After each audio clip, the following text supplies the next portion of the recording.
This is Jessica and Matthew Boynton's case, the case where a husband got away with murder. What really happened? Was Matthew convicted by the court?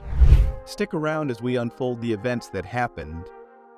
The couple had a child in their second year of dating and decided to raise it together in a small rented flat. Things were going really smoothly until Jessica was reported to the police twice in December 2014 for yelling and cursing.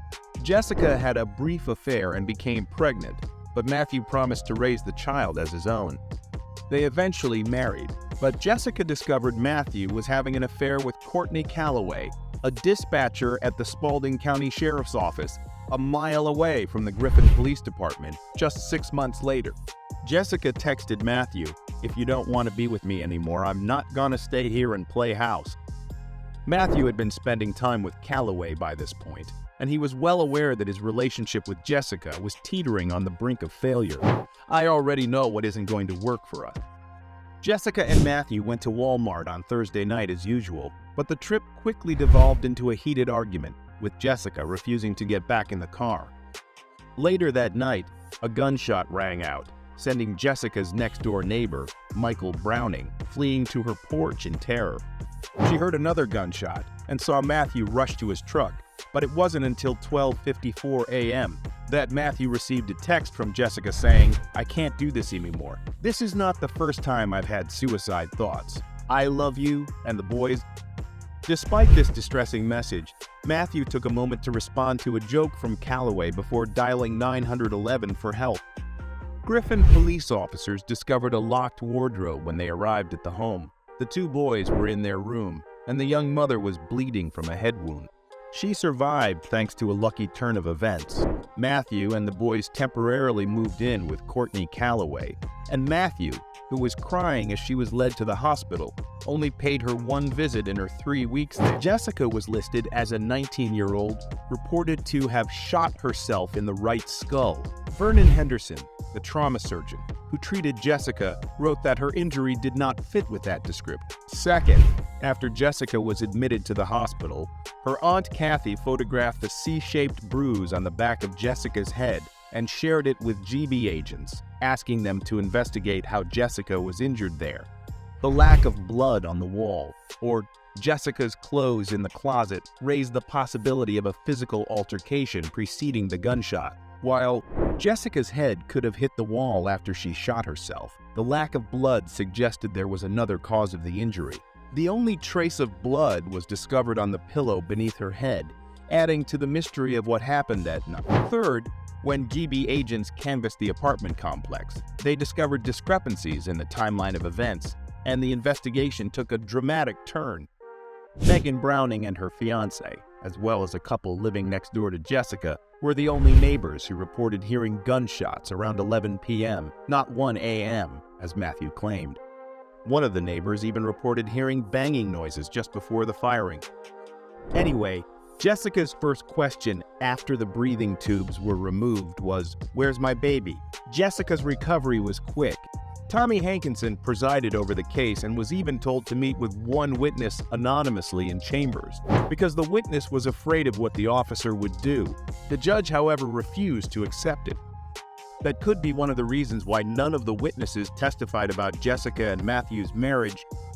The outcome of the hearing was devastating for Jessica, as Judge Hankinson dismissed the protective order, despite briefly pausing to look for statutes that might have considered attempted suicide as a form of child endangerment. He found none, and thus granted Matthew full custody.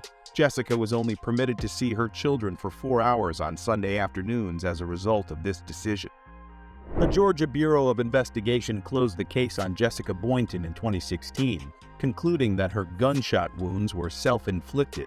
The investigation, on the other hand, has been heavily criticized for overlooking key evidence and then conducting a hurried and incomplete medical exam.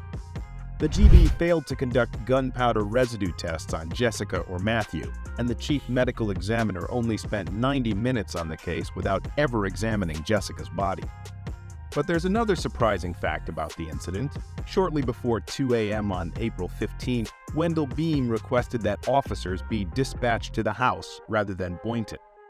This brings us to the conclusion that Sheriff Beam might actually be the one who saved Matthew from this loopy situation. But the closest he got to a jail cell was in the case of the missing retainer. Jessica's belongings, including her orthodontic retainer, vanished in the aftermath of the tragedy. Despite her efforts to retrieve her belongings, Matthew resisted, claiming he no longer had anything of hers. He even went so far as to sign a sworn statement, swearing that he no longer possessed any of Jessica's belongings. Matthew had started dating Shelby Willie, a young mother who had recently divorced her husband, and decided to live together in January 2017. Willie came across a large gym bag filled with women's clothing and a retainer with the word Jessica printed on its case while packing.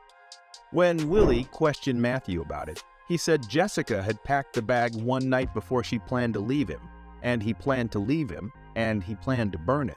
Willie, on the other hand, had seen Matthew's sworn statement in his car and was disturbed by his lie. Later, she told the cops that Matthew was lying straight to everybody's face. Willie left Matthew in May 2017 and warned Jessica via Facebook that Matthew was not taking good care of their children. So what happened? Let's find out. While he was charged with 2 felonies in July 2017, making false statements and violating his oath of office. But Jessica called the Spalding County District Attorney's Office 9 months later to ask why his case hadn't been presented to a grand jury yet. It was later presented in July 2018, and according to Georgia law, police officers have the unique right to present a prepared statement following a grand jury hearing. While the details of the hearing are not public, the grand jury ultimately decided not to indict Matthew. Despite his lack of experience, Matthew was hired as a reserve officer in the tiny town of Braswell, Georgia, just 4 months later. But not everything was bad. Jessica's older son was emotional when Matthew came to pick him up on Fridays and told Jessica that he hurt him. Jessica took the incident to Child Protective Services, who arranged for the boys to see a child psychologist. During the sessions, the older son said, "Daddy scares me," and accused his father of torturing him in his house up the hill. The Pike County Sheriff's Department launched an investigation, but no concrete evidence was discovered, while Matthew denied the allegations. CPS, however, recommended that the boys no longer spend time with Matthew because they expressed fear of having any contact with him based on the psychologist's reports submitted after 25 sessions with the boys. Jessica, who was raising her 3rd child with her fiancé Jacob Boyack, a high school classmate, now has custody of the children. However, there is still concern that Officer Matthew is still roaming the street. What do you think of this case? Sound off in the comments below. Thanks for watching.